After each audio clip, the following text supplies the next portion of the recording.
Ay, sa ating lahat po, isang mapagpalang araw. Pakilala po, pakisubscribe ang kanyang YouTube channel, Orly Authority Vlogs. Yan po, isang pong vlogger po ng Caloocan City.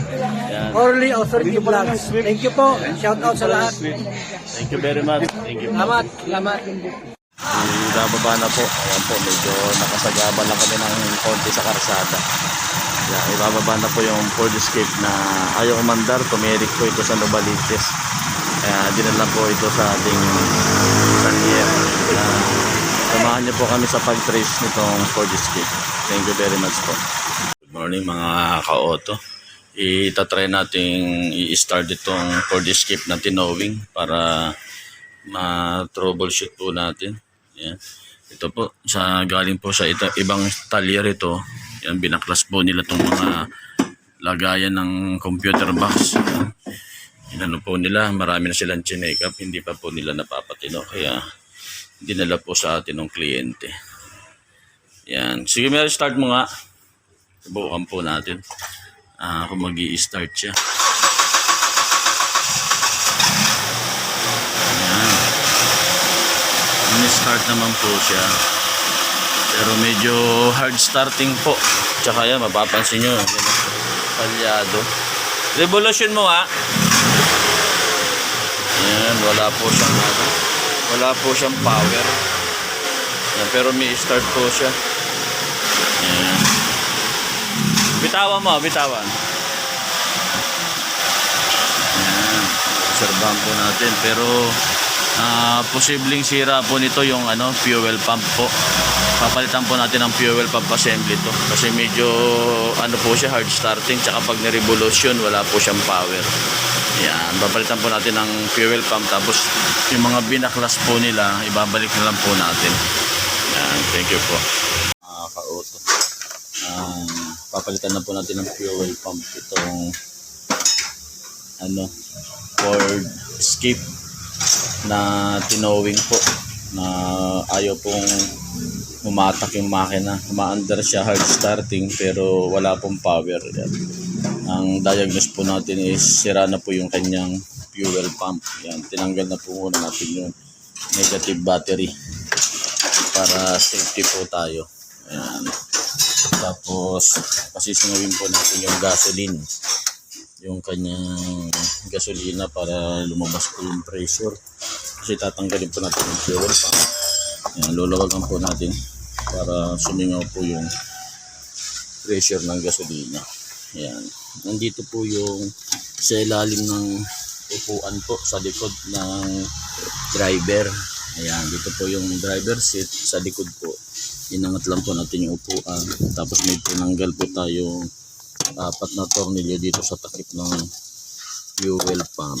Yan, ito po yung wire. Tinanggal na po natin yan. Tapos tatanggalin po natin itong dalawang hose.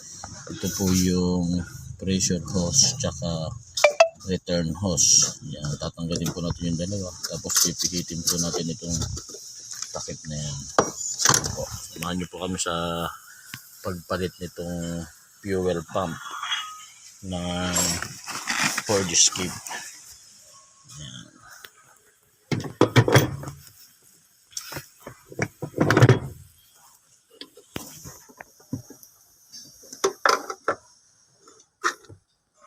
Patayin muna. Pag nasundot na po natin yung mga lock, mahuhugot na po yan. Kabilaan po yan, meron dito po. Yan. Tapos gagamitan po natin ng improvised tools. Welding lang po natin yan para pangpihit po dito.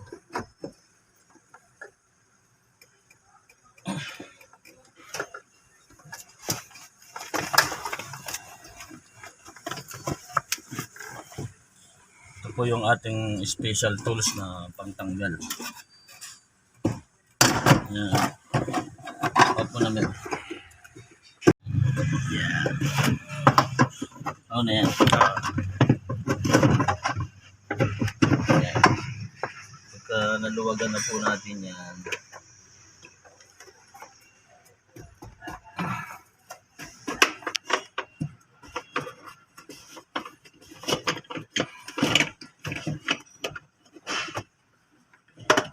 ito po yung takip.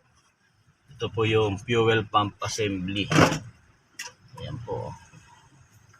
Ito po yung nagpa-pump ng gasolina para pumunta po doon sa makina para umistart.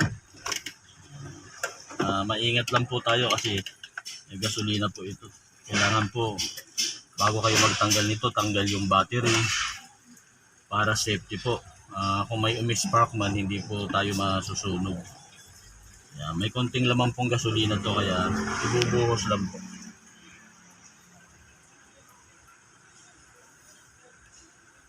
Ito po yung dahilan kaya hard starting po siya, ayaw pong humatak. Papalitan po natin to assembly fuel pump. Okay po natin to, itatakpan po muna natin ulit para hindi po sumigaw at hindi po delikado. Ito na po yung bagong original na fuel pump assembly. Yan, ito po, kakabit na po natin ito. Yan, mapapansin nyo po mayroon siyang strainer para masala po yung dumi ng gasolina, masala po dito para hindi po pumasok dun sa makina at bumara sa mga linya. Yan, ito po kasing luma, mukhang ginawa na po ito ng ibang mekaniko. Yan, tinanggal po nila yung strainer. Yan po, wala na po. Kaya papalitan na po natin assembly po ito. Yan, samahan nyo po ako sa pagkabit ng bagong fuel pump assembly ng Ford Escape. Yan, thank you po. Ka-auto, kinakabit ko na po yung fuel pump assembly. Yan, nakabit po natin. Yan po yung hose. Yan, ibinalik na po natin. Kailangan po maingat tayo. Tapos yung lalo na po itong wire ng fuel pump, kailangan po hindi po yan naglo-loss connection. Kasi pag nag-loss connection po yan, pag nagalingan din po yun ng tirik yan. Tapos ito po, ayan, ito po yung special tools natin. Mahigpit po natin. Ayan, kailangan po mahigpit para hindi po sumingaw yung gasolina. Ayan, bago po natin kumpletuhin, i-start po natin yung makina, testingin po natin para malaman po natin. Bago po natin i-start, higpitan po natin itong gasoline tank. Ayan, kakabit na po natin yung battery bago po natin start. Ayan, ito po yung battery, hihigpitan po natin. Kukuha lang po tayo ng number 8. Ito po, hihigpitan na po natin itong number 8 na battery clamp. Ayan, tapos i-start na po natin. Ayan, mapapansin nyo po yung pinag-iba nung hindi pa po natin siya nagagawa. Hard starting po yung makina, tapos wala pong power. Ayan, papakita ko po sa inyo kung ano po yung kaibahan ng ginawa po natin ngayon. Ayan, paki-start. Ayan, i-start na po natin. Ayan, pansin nyo po, one click po siya. Pag i-start po niya, start siya kaagad. Ayan, pakitapakan mo yung gasolina kung may power. Ayan, ayan po, mapapansin nyo. Ang lakas po ng power ng makina. Yan po yung naging problema, yung fuel pump po nito. Pinalitan natin, assembly.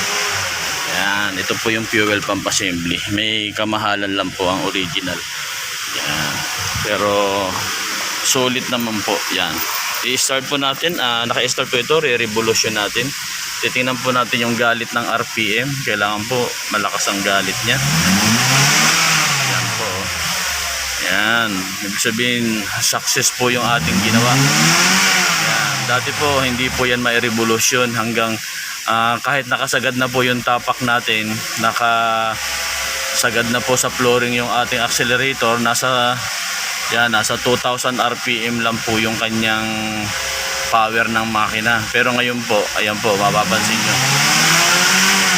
Yan. Tapos papatayin po natin. Yan, hindi na po yan hard starting. Yan. Yan, okay na po. Thank you very much.